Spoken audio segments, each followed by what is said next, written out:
Usual suspects.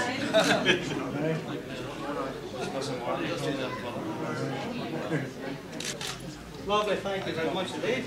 Everybody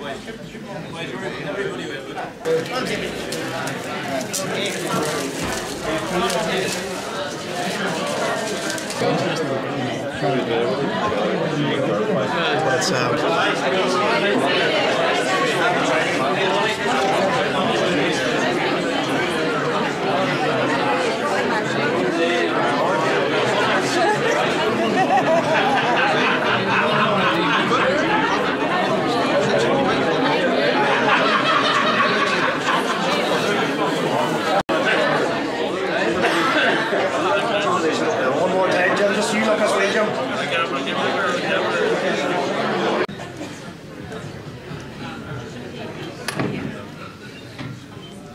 Kieran, right, ladies and gentlemen, you're very welcome to the launch of the Letterkenny Community Heritage Group's first ever publication for their annual magazine, by the way, edited here by none other than Kieran Kelly. Not used to Bride with a football.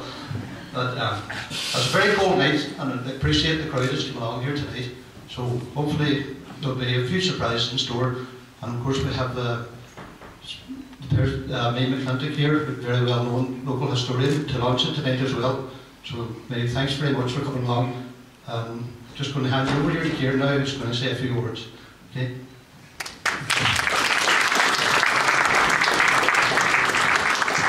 Thanks very much, Gabriel. Can you hear me okay? I'm very proud and honoured to stand before you here tonight and speak about our publication, by the way. When Johnny Joe and the group entrusted me with editing and designing the magazine about our town's heritage, I was faced with a daunting task in what to include, what to omit, what form it should take. And it occurred to me that there are things about this town that many people do not know or perhaps have simply forgotten over time.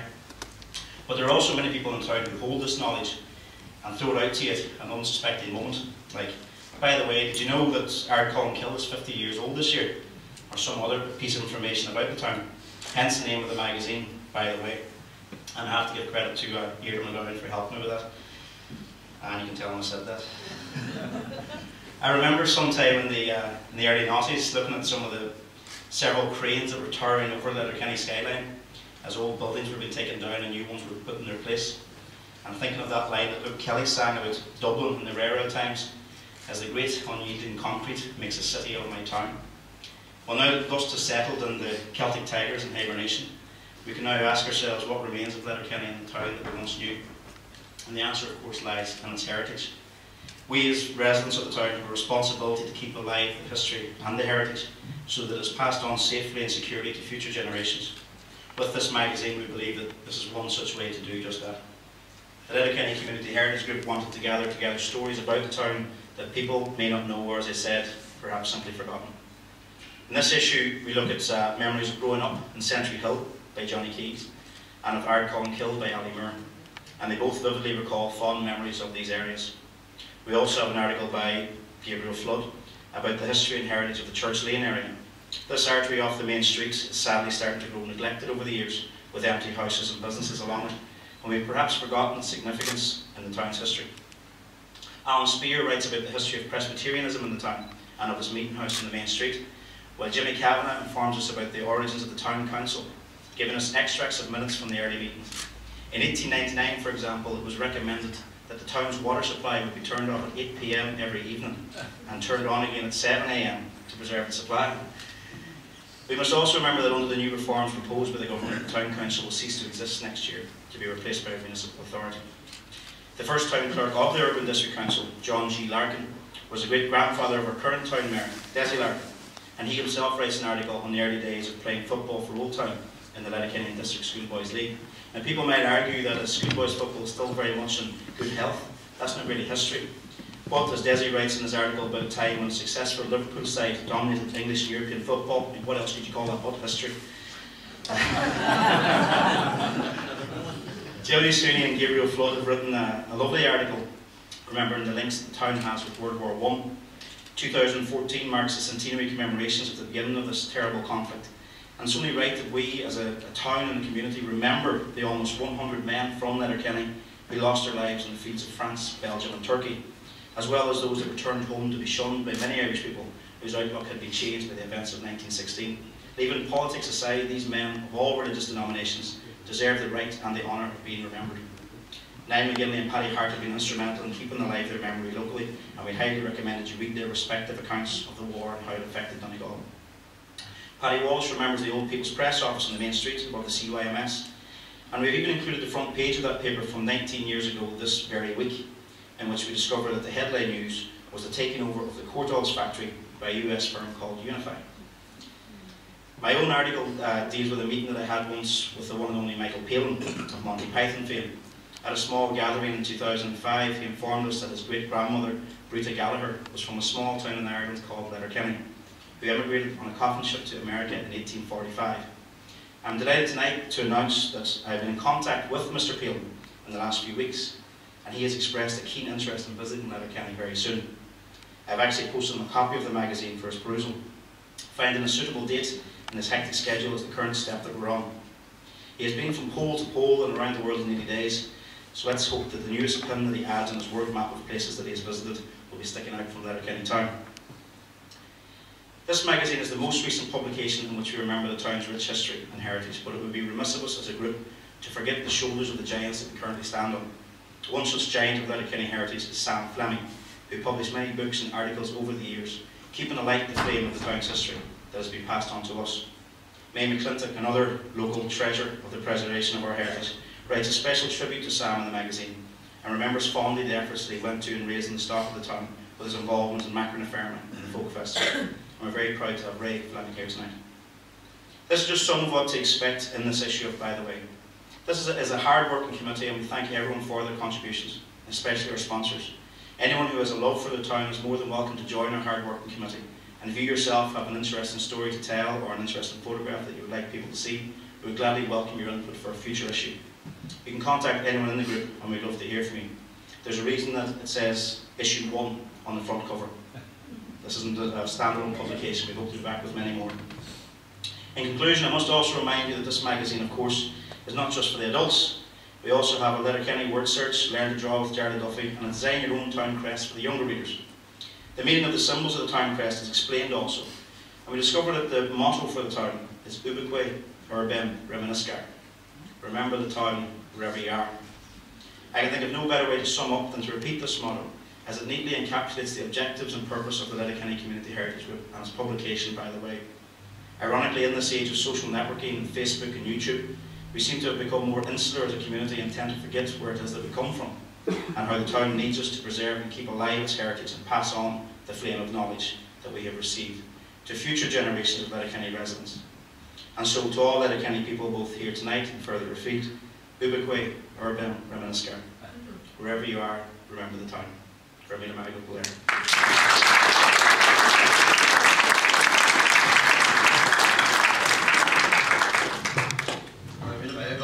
Kieran, it's a very hard act to follow there, and Kieran just touched on something there about the book and the importance of who we are as a people, and of course with loads of new people coming to town, it's very important that they have some link in there as well and understand just the past history and folklore of the town. I think it was last year someone came to town from the Blue Planet and went away and said Letterkenny has no soul. Well, based on what Kieran said here tonight, Letterkenny has a soul and it's very much alive. Thanks very much, Kieran. I'd just like to call on May McClintock here, come forward to launch the magazine. From Kieran, if you could just assist me.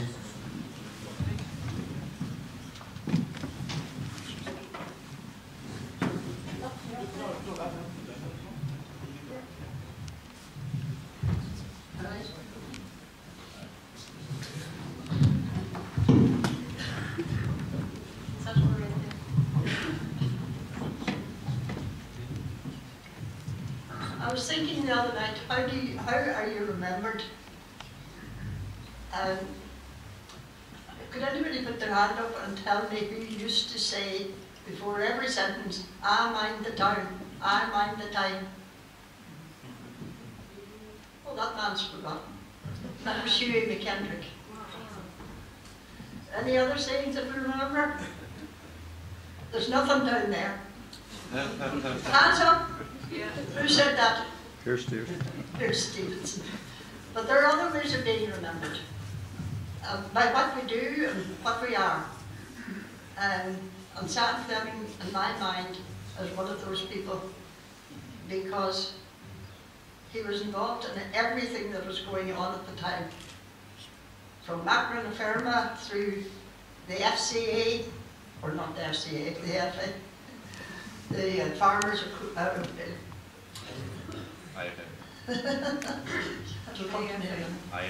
IFA, and right back to IFA. Sam was always there, and no matter what was going on, even on a very busy autumn day, the story I like best about Sam is he was cutting a field of corn, and the boys that were tying up, he was on the track with the horse and the reaper. And some of them noticed that there was a shower coming down the glen. So they were getting fed up with this day's work, so they decided they would do something to try to stop Sam. So one of them said to Sam, who lives in that house over there? And Sam immediately jumped off the reaper and sat down on the ground. And some of them weren't too happy. There's a man called Gabriel up in Carnamugga said, Sam, there's the big shower coming down the glen, another 15 minutes will be finished. Would you ever get back up and finish it? And Sam said, the shower can wait. Tomorrow's another day. So he sat down and he told them the story of the house. And the story was about a family who lived there, and they had lived in a byre house. You all know what that was. Half the house was the kitchen and the bedrooms, and the other half was the byre. But they were getting quite prosperous, so they decided that they would build a new byre, which they did. And when the byre was finished and they moved into it, then they changed the whole part of the house into bedrooms. And suddenly, all the cattle started to die. So they were very upset about it. But they didn't know what was wrong. And eventually they decided they would emigrate, because there was nothing left. Because somebody had told them that they'd built the new piece on the ferry's path. So there was no future for them. Anyway, they came down to see Sam's father. And the first bit, just as they came down, they said, the minister was here a while ago. We gave them the last of the stipends because we're after America tomorrow. But they didn't go because Sam's father told them what was wrong. You built the byre on the wrong side of the house. You should have built it at the side where the chimney was. And you built it the side facing Glenswilly, and as you can see yourself, every sugar starts up there. And the cattle are dying of cold. So they took Sam's advice, rebuilt the byre at the other side, and I'm glad to say that they lived and prospered in Letterkenny. They're buried. I could take you to the grave, but I can't remember their name.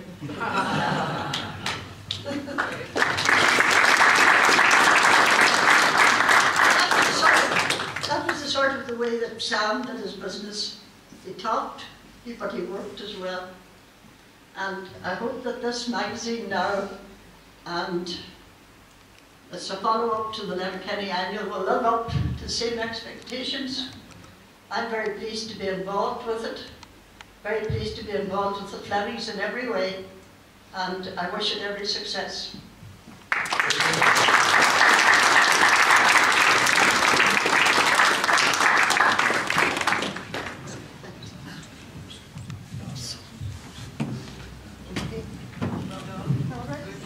Thank you very much. May just a few things here on tonight.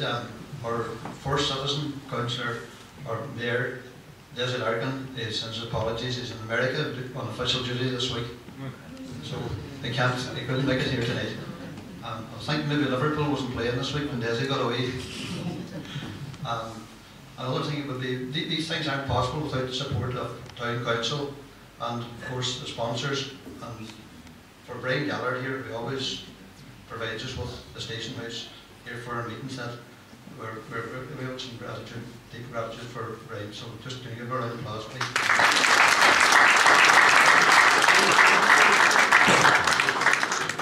Just with the magazine now officially launched, and if you like to purchase it here, I'm just going to set up for selling them. We'll buy a cup of tea as well here for everyone in the audience.